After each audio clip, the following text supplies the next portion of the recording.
La diversification a plusieurs intérêts, tout d'abord agronomique, environnemental et également économique, donc sur la partie ferme et exploitation.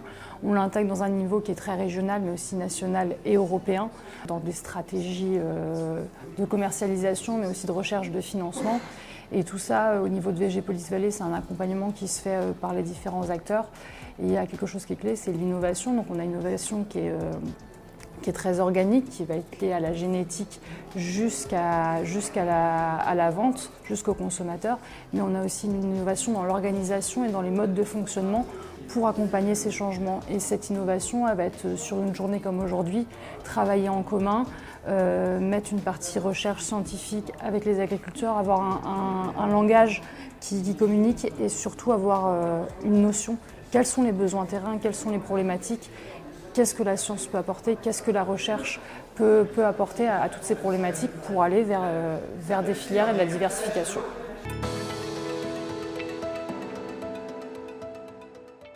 Donc VG Police Vallée, c'est un pôle de compétitivité qui est composé de 650 adhérents. Donc dans ces 650 adhérents, on a 3 grandes typologies. Donc on a les entreprises, on a la partie formation et la partie recherche. Et donc on accompagne ces différents acteurs dans leurs projets. Donc le développement de filières est un de ces projets-là. Ce qui est intéressant, c'est que ça peut être de l'accompagnement collectif et également individuel dans une volonté de développer un peu le monde de demain et de savoir ce qu'on peut faire selon les besoins. L'engagement des différents acteurs pour développer les filières, il passe déjà par une bonne communication et un travail en commun.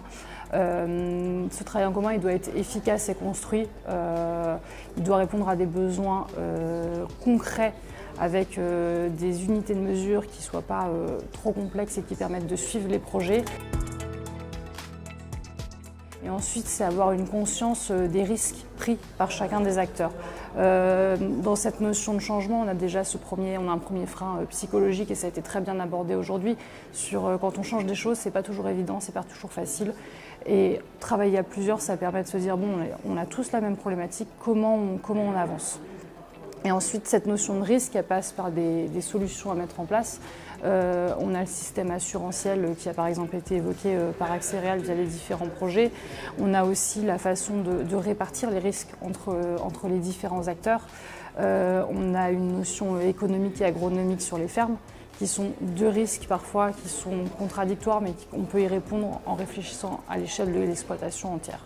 Donc c'est vraiment, on a plusieurs échelons et tous les maillons, tous les acteurs sont là pour y répondre. Il faut se mettre autour de la table et communiquer.